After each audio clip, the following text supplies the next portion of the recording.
Good evening, everybody. Hello. My name is Tim Schoemann. I'm the co-founder. Thank you. That was awesome. My name is Tim Schoemann. I'm the co-founder and CEO of Delta Defense. I moved to West Bend in 1998. Doing the math, I realized that puts me about 100 years away from being able to stand from West Bend. I get that. Still a bit of an outsider, but it's been such a joy and an honor to build this company in West Bend. West Bend has been so welcoming to Tani and to me and my family, and I'm so grateful I call West Bend my home. So that gets me to some of the amazing people I've met here, and Josh Schoemann is definitely one of them. I've come to know Josh personally and professionally. I see his commitment to this thriving community, and I think that's very important.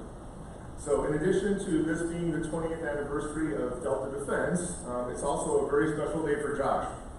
Today marks 20 years to the day of him coming home from Iraq after serving our country.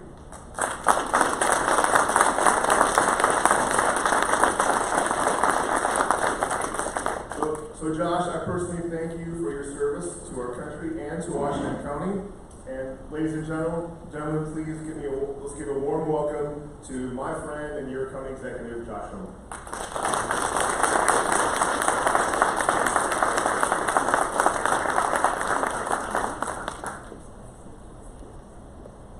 Just a little taller than me.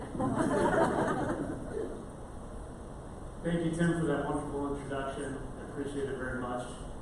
If you would please extend my gratitude to Tani and your entire team. They've been extremely gracious hosts, and we're very, very grateful for that. And this facility is absolutely gorgeous. Our city, our county are blessed to have it. Quite honestly, I don't think there could possibly be a better venue for this distinguished address. The annual showcase of our representative government, than an entire company which is based on the premise of responsible liberty. Let's give a round of applause to Tim and these outstanding Americans who work here at Delta Defense.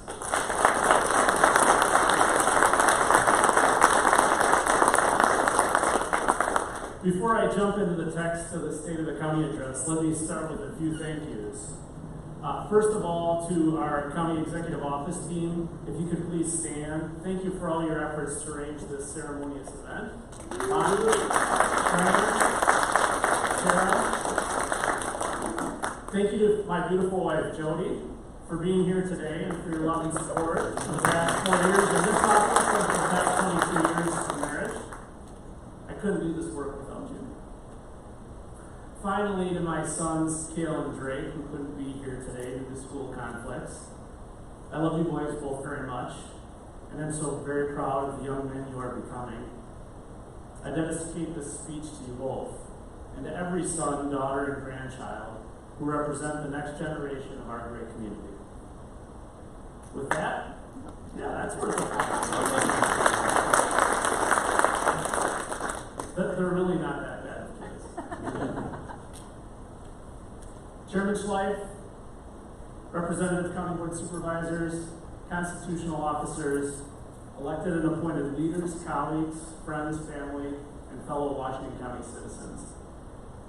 Thank you so much for the opportunity to address you today and for taking time out of your busy schedules to gather here together to hear the state of our beloved county.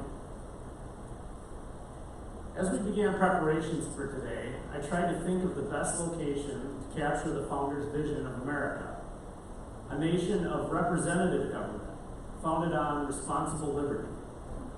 As I reflected on this humbling honor, as I so often do, I hearkened back to my deployment to Operation Iraqi Freedom, as that experience was my motivation to dedicate my life to public service. It was during this reflection that I was reminded, as Tim alluded to a few moments ago, that on this very date, 20 years ago, I returned from Iraq and Kuwait to Camp Douglas, Wisconsin. But what brought me to this amazing facility today was that during my reflections, I also realized that 2003 was a special year for Tim, Tani, and the Delta Defense family. You see, at about that same time that I was stepping off a plane capping off my contributions to fighting to preserve and protect American freedom and the opportunity for every citizen to achieve the American dream, Tim and Tommy were putting in the work, embracing that precious freedom we fought for, and seizing their version of the American dream. And here it is today.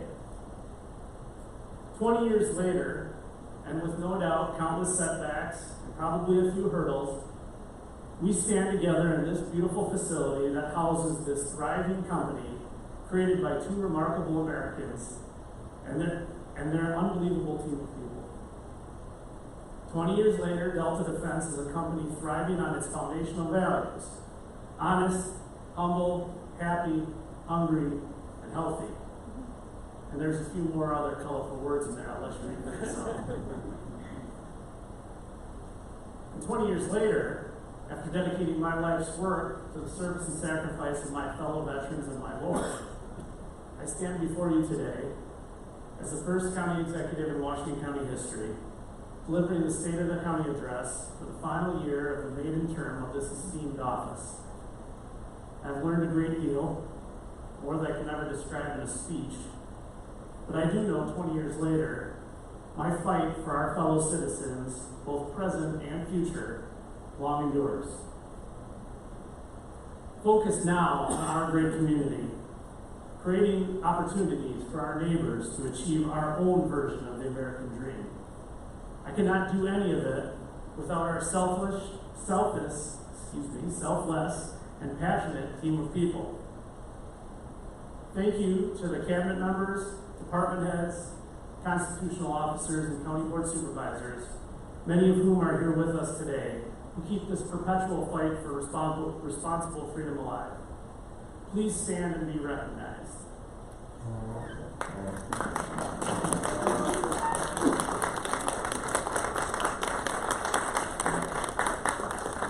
Thank you. With that, ladies and gentlemen, it is my distinct honor to report to you today that the state of the Washington County, Wisconsin community is optimistic. The future is extraordinarily bright for those willing to put in the work, those who embrace this country's freedoms, and those who seize the promise of the land of opportunity. Furthermore, I am immensely proud that the state of our county government is sound. And in the vision of Thomas Jefferson, this team has created a government rigorously frugal and simple. One thing you may not know about me is that while I was deployed to Iraq 20 years ago, I completed a 3-credit independent study with my advisor from UW-Whitewater, Susan Johnson. During this independent study, in the midst of a combat zone, I studied the presidency of Ronald Reagan. Like so many Americans, I was always inspired by President Reagan's optimistic outlook for our nation, balanced by his blunt assessments of the proper role of government, reflecting our great nation's historically healthy balance between a skepticism of government and a hope for the future. One of the citations of such a Reaganism comes from his first inaugural address in January of 1981, when he said, quote, "Government is not the solution to our problem. Government is the problem."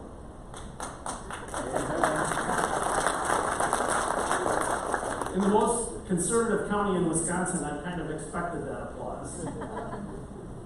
But let's take a broader look at what President Reagan was saying and the balance he was calling for. Remember, the context of that speech was an America that is eerily similar to today. Interest rates are skyrocketing, inflation is crippling, the economy is stagnant at best, and government at all levels appears almost incapable of rising to the challenges of the day. Here's that quote in its full context. "In this present crisis, government is not the solution to our problem.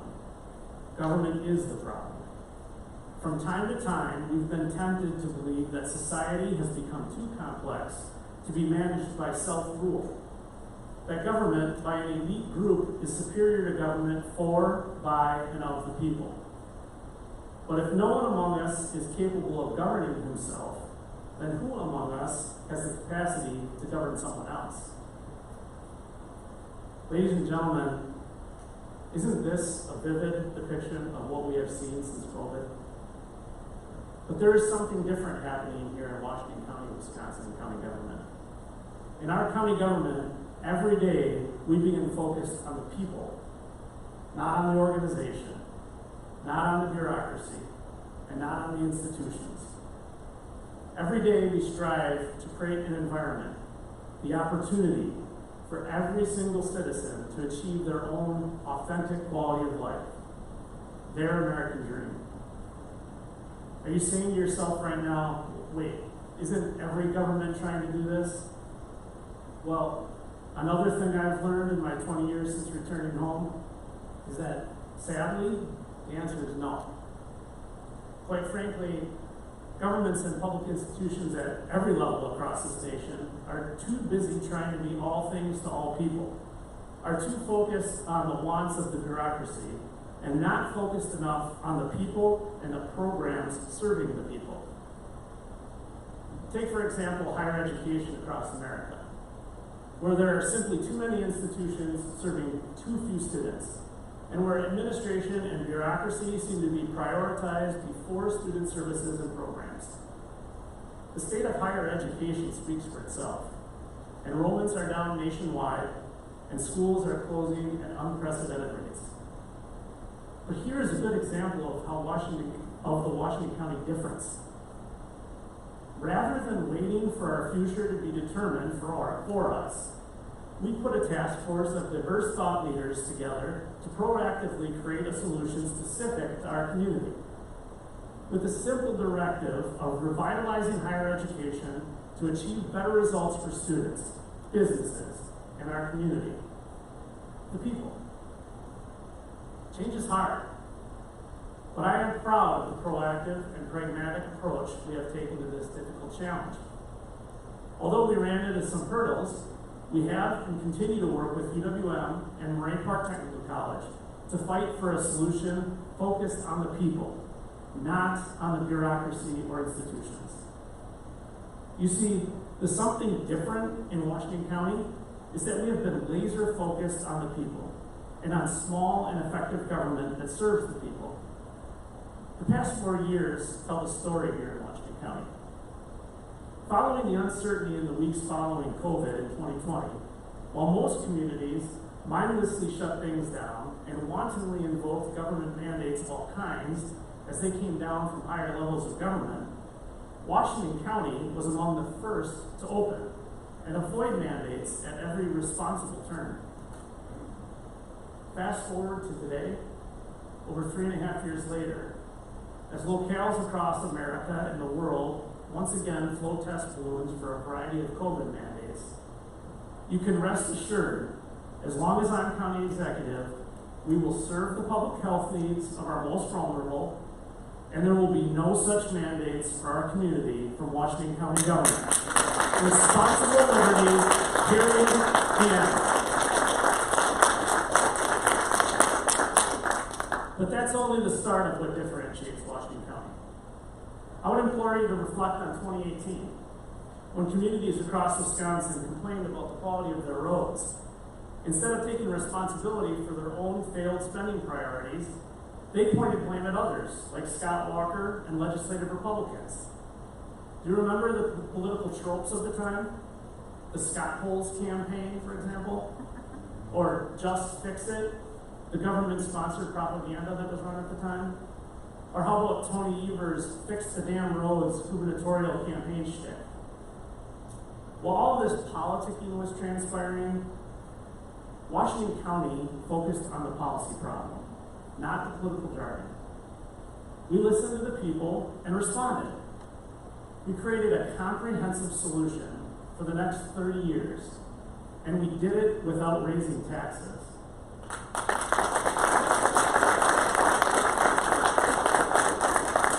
We call it our 2050 Transportation Network Sustainability Plan, typical government name. For short, 2050 Plan. It's the only plan of its kind in the state of Wisconsin, and it represents the good hard work of our Chief Public Works Officer, Scott Schmidt, and his team of Josh Klass, Mike Vanderzanden, and many others. Let's join together in recognizing these guys, as well as the county board members who have stuck to their guns on executing and funding this innovative plan.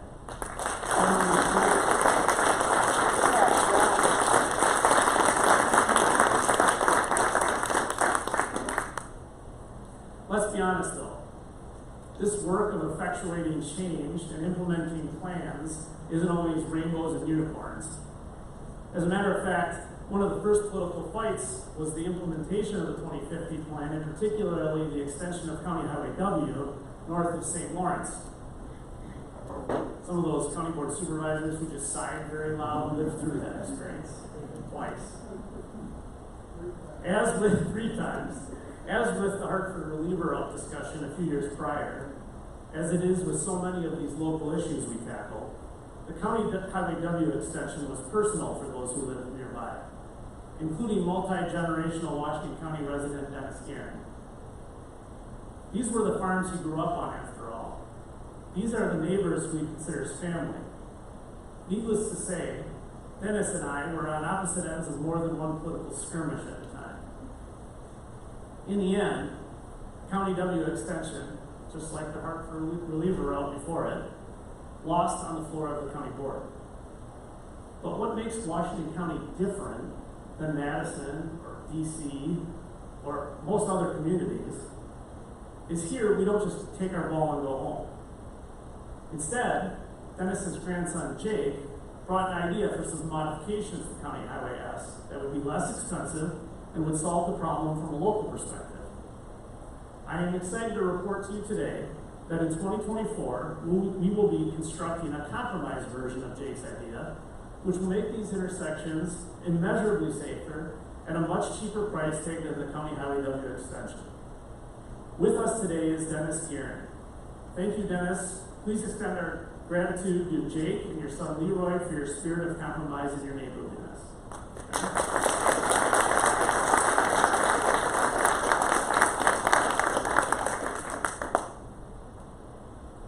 Neighborliness. Love your neighbor. Ring a bell? In Washington County, it was an early refrain during the first year of my tenure as county executive in particular. During those early months of COVID, it was a guiding principle to avoid government mandates and act out of a spirit of love and virtue. It's a key part of the secret sauce of what makes Washington County so special. It's about the people who call Washington County home, not the government logo that is on our shirts. Benjamin Franklin once said, "Only a virtuous people are capable of freedom. As nations become corrupt and vicious, they have more need of masters." We're seeing this all around us, aren't we? As we watch people like the governor of New Mexico define virtue by manipulating emergency government powers to circumvent constitutional rights, we were reminded once again of the overreach of government during COVID and how lucky we are to live here in Washington County. Our great community is comprised of virtuous and kind people. And love your neighbor is more than a saying. It's more than just a Bible verse. It's how we live. And it's why we don't embrace government mandates or overbearing government regulations in our lives or on our property. My friends, every time we find ourselves relying on government mandates, government rules, government laws, or regulations alone to guide society, things only get worse, not better. When we stop talking to our neighbors and turn to the government, it just gets worse. Let's look, for example, at a larger community issue. Take the crisis of housing in America today. You don't have to look at many newspapers to find examples. Prior to the turn of the last century, land use regulations were extremely lax. Property rights were nearly universal. You can't do anything you wanted. And they were almost endless. And arguably, this laissez-faire approach had its own problems. However, during the Progressive Era, and especially in the years following World War II, the federal government took a few common-sense principles of local zoning and weaponized them into ruthless rules and regulations that serve the purposes of big business and big government, not the people. The worst examples of this are found in the Federal Housing Administration subdivision funding programs, post-World War II. Those programs built small houses at a rapid pace at affordable rates. But by rule, government rule, and deed restriction, they prohibited blacks and Jews. Fast forward nearly a century. After decades of compounding zoning codes, subdivision ordinances, and comprehensive plans, combined with smothering impact fees, connection fees, permit fees, bond fees, seemingly endless boards, commissions, councils, committees, it's almost debilitating. Hell, I'm exhausted just trying to give you a list. What may have started off as a well-intentioned set of rules, most likely to affect their safety and happiness, as designed in the Declaration of Independence, has turned into weapons used by interests of all sorts to manipulate property rights and serve the bureaucracy and the institutions rather than the people. For the past 2 years, we in Washington County have been working to execute what we call next generation housing, to reform ourselves in county government and to incentivize our municipal partners to unwind the tangled knot that is housing development. We have just begun to engage the housing development community to break the back of this crisis for housing that is affordable for our workers. In Jackson, we are moving forward in an exciting way and expect to break ground on such homes this fall. The stakes could not be any higher. The future prosperity of our county hangs in the balance. If future generations of Washington County residents can't afford to live here, who will we pass on the torch of responsible liberty to? Together, we must achieve our goal of 1,000 homes by 2032. And we must create the opportunity for private developers, builders, and buyers. As I always tell people, if this issue is a mile downhill, we've moved the ball one rotation. The Next Generation Housing Task Force has done some great work to get us started. And I would like to take a moment to especially thank the task force and Deb Silsky, who runs the Washington County Community Development Team. Deb has been the force behind Next Generation Housing, and I appreciate all the team's hard work. Deb?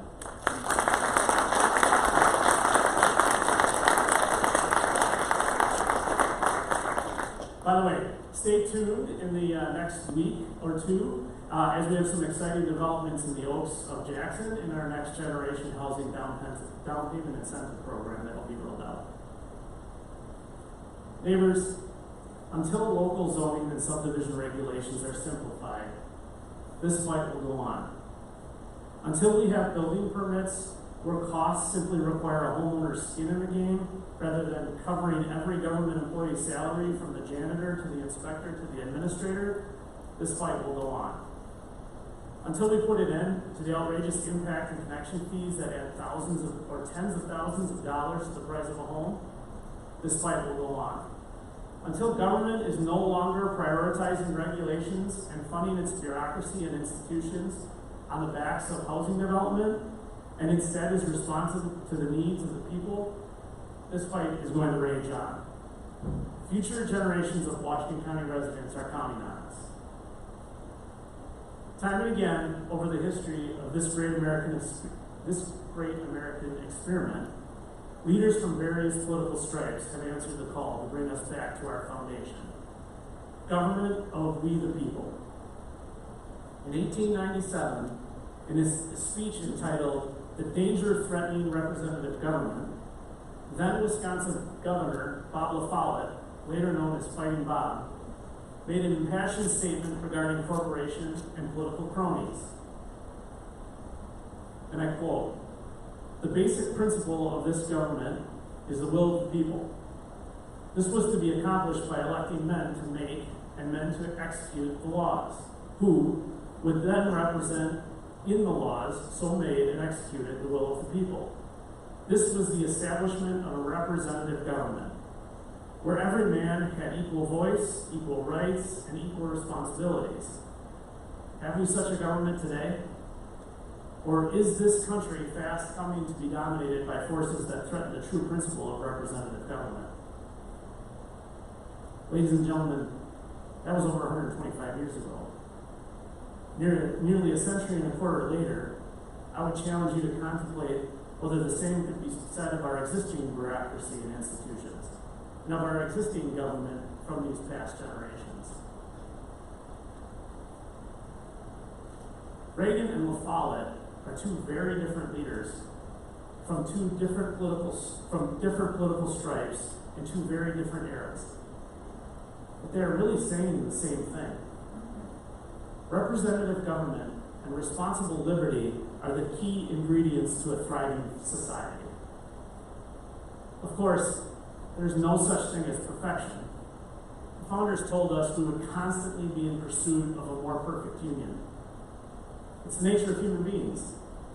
But here in Washington County, we clearly understand our purpose, our mission, to create an environment for residents and businesses to enjoy authentic quality of life. That is not to say that county government creates quality of life. We don't. Just like government doesn't create jobs. It doesn't. Government can certainly smother quality of life, and it can kill jobs, but it can create neither. But what government can do, in fact, what it is here to do, is to create the environment for quality of life, for job creation. The Declaration of Independence defines this by saying government exists to secure these rights, those being life, liberty, and the pursuit of happiness. It is organized to most likely affect the people's safety and happiness. In other words, government is built for the people, not the people for the government.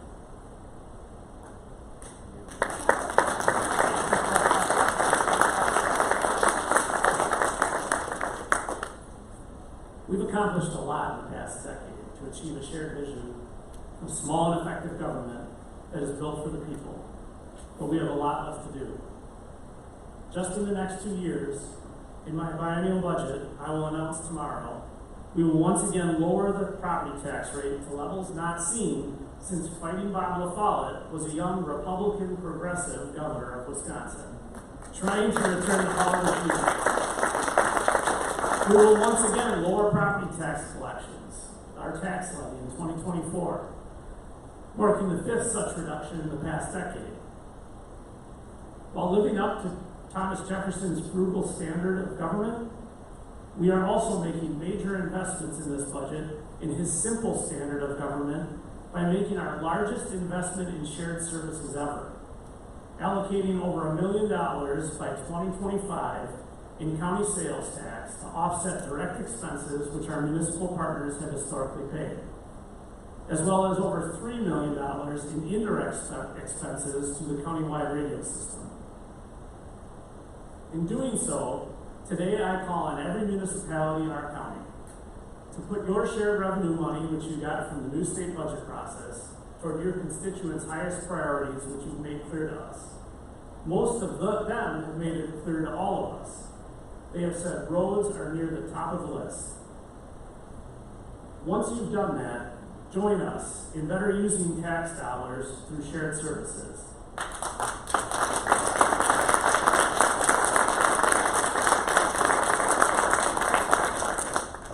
Let me take this opportunity to impart another lesson that I've learned in the past decade of service to this county. We achieve the most when we are talking to one another and working together to overcome challenges our community and our citizens face.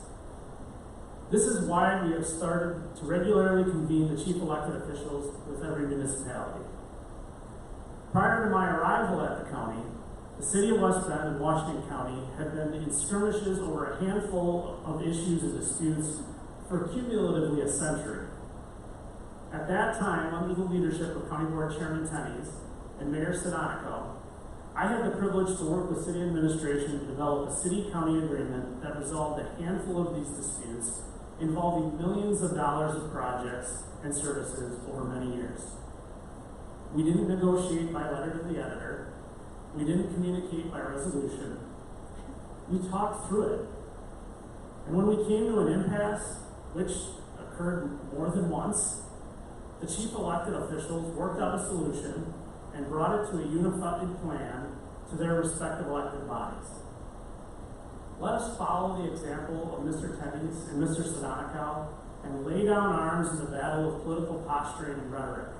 Let's focus on the people.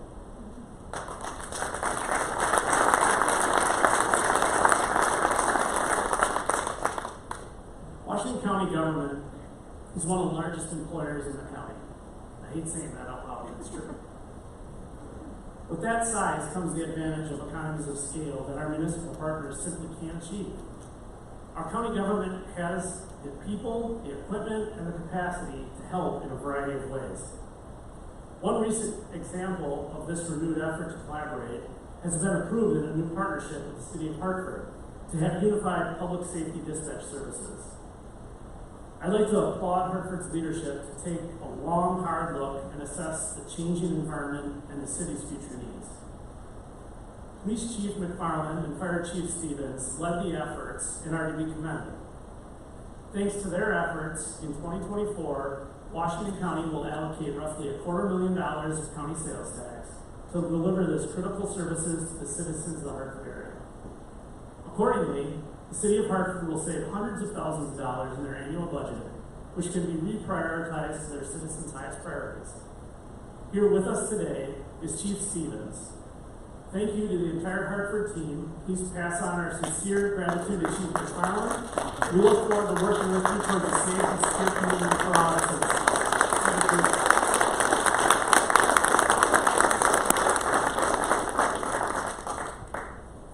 Apparently, Chief McFarland had other priorities in Ireland or something that he had to be at. It was delayed for 3 years because of COVID. Hopefully, that is not the end of collaboration with the City of Hartford or with any municipality in Washington County.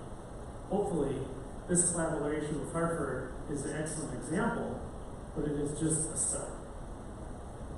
In the past several months, we have had similar conversations about shared services, even just today, with every chief elected official, administrators all across the county. Amongst chief elected officials, we have all agreed a major area of concern where the county might be able to help by using our economies of scale is in the delivery of emergency medical services in the years to come. As most every community in the nation faces this issue of declining volunteer EMTs, skyrocketing call volumes, and flat funding levels, there is not an easy solution. Once again, however, we will bring in a diverse group of leaders to develop a plan focused on the people, not on the organizations. And once developed, we will work together to fund it. Together.